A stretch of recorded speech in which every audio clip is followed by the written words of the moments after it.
A company spent $1.2 million on an AI platform. 9 months later, adoption was at 8%. The CTO said the tool works perfectly.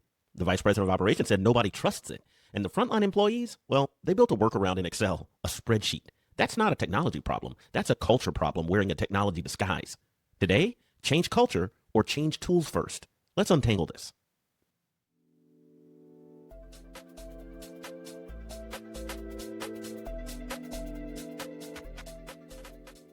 Welcome to Binary Business. I'm Will Guidry. Every episode, we take a real business decision, strip out the noise, and run it through a binary filter. Because the best operators know that the hardest problems aren't technical, they're human. Let's get into it.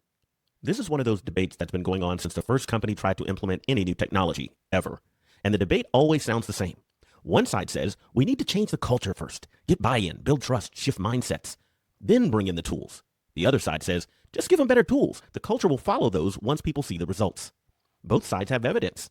Both sides have horror stories. And both sides think the other side is the reason projects fail. Here's what I've seen after working with companies across manufacturing, finance, and technology.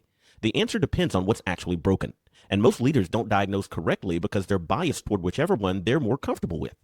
CTOs love tools. They can demo tools. They can measure tools. Tools have ROI calculators and vendor presentations and roadmaps. HR leaders and change management consultants love culture. Culture has workshops and surveys and transformation frameworks and a lot of post-it notes. Neither is wrong, but one comes first, and getting the sequence wrong is expensive. Not oops kind of expensive. We just set $1 million on fire and blame the vendor expensive. So let's sort it out. Here's the binary. 2 schools, 1 sequence. Here's how each one plays. Binary 1, change culture first. Binary 1 says culture eats strategy for breakfast, and it especially eats technology for lunch. The argument is straightforward. If your people don't trust AI, don't understand why it's being introduced, and feel threatened by it, no tool on earth will save you. You'll buy the platform, deploy the platform, and watch the platform collect digital dust while everyone quietly goes back to the way things were.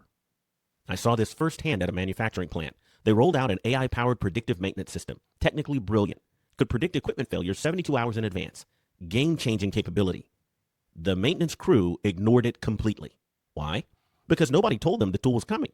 Nobody asked what problems they actually had. And the first time the system flagged a false positive, which was predicting a failure that didn't actually happen, the crew chief said, "See, I told you, computers don't know machines." And that was it. Done. The whole team wrote it off. Not because the tool was bad, because the introduction to the tool was bad. The culture wasn't ready. A few months later, the company brought in a change management consultant.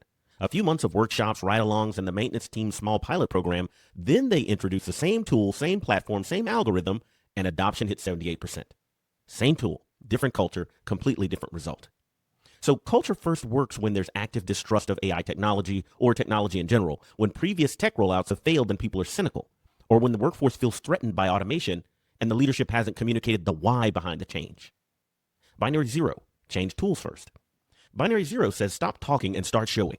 People don't change because of workshops. They change because they see something better. And honestly, there's strong evidence for this.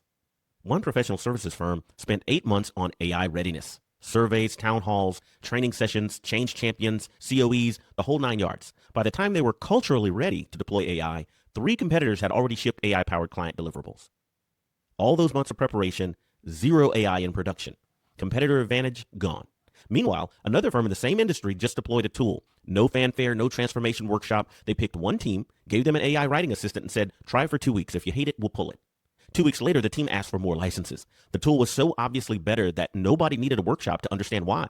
They didn't need a cultural change. They needed a capability change. The culture shifted because the tool was good, not because someone gave a presentation about digital transformation with 47 slides and a stock photo of a handshake.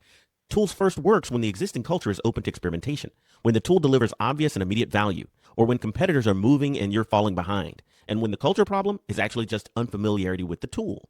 Hey, if this is making you think differently about your next rollout, do me a favor, hit like and subscribe. It literally takes 1 second and helps this show reach more operators who are stuck in the exact same debate. Now let's keep going.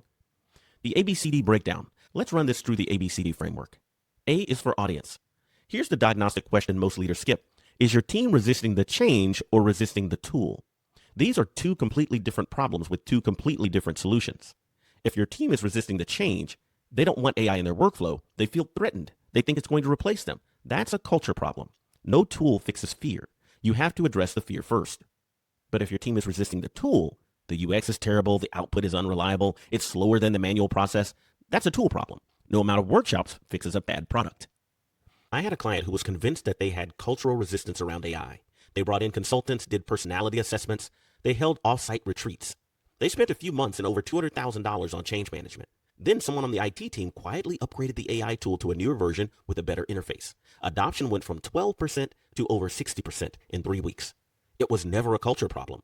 The tool was just bad. The old version had an interface that looked like it was designed by someone who hates joy. Like if a tax form in a spreadsheet had a baby and nobody loved it. So step 1, diagnose correctly. Watch people use the tool. Ask them what's frustrating.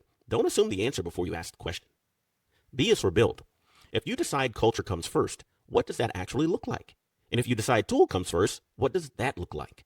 Culture first builds look like pilot groups, not company-wide rollouts. You pick your most influential team, not necessarily the most technical, but the most influential. And you make them the early adopters. They become the proof. When they succeed, they tell stories. Stories change culture faster than memos. The key metric in a culture first build isn't adoption, it's advocacy. How many people are voluntarily telling others, man, you got to try this? Tools first builds look a little bit different. Minimum viable deployment. Pick the tool that solves the most painful problem for the smallest team. Don't try to transform the entire organization. Transform one workflow for one group and let the results speak. The key metric in a tools first build isn't sentiment, it's usage. How many people are using the tool without being told to? And here's the honest truth. Both approaches require you to start small. The difference is whether you start small with conversations or you start small with capabilities. C is for convert. Getting people from I'll try it to I can't work without it, that's conversion. Culture first conversion is slow, but it's sticky. When people genuinely understand why AI matters and feel safe using it, they become advocates. They don't just use the tool, they defend it, they train others. That's durable adoption. But it takes time, months usually. And during those months, you're spending money, losing competitive ground, and hoping the culture shift sticks. Tool first conversation, it's fast, but it's fragile. People adopt because the tool is useful, not because they're internalized to a new mindset. Which means the moment the tool breaks, or a new tool comes along, or leadership changes priorities, adoption evaporates. I've seen this exact pattern over and over. Company adopts AI tool, adoption spikes, CEO gives a keynote about digital transformation, then the tool has a bad week of outputs, and everyone goes back to email and spreadsheets like AI never happened. That company treated the tool like a trend, not a capability. So the real conversation play, you need both. The question is, which one leads? D is for deliver. Here's the framework I like to use with clients. It's a diagnostic, not a dogma. Ask 3 questions. Number 1, have previous technology rollouts failed? If yes, culture first. You're fighting scar tissue. People remember the last time leadership promised a tool that would change everything and it didn't. 2, is the current pain point obvious and acute? If it's a yes, tool first. When people are drowning, they don't need a workshop about water safety. They need a life raft. Number 3, does your leadership team agree on why AI is being introduced at all?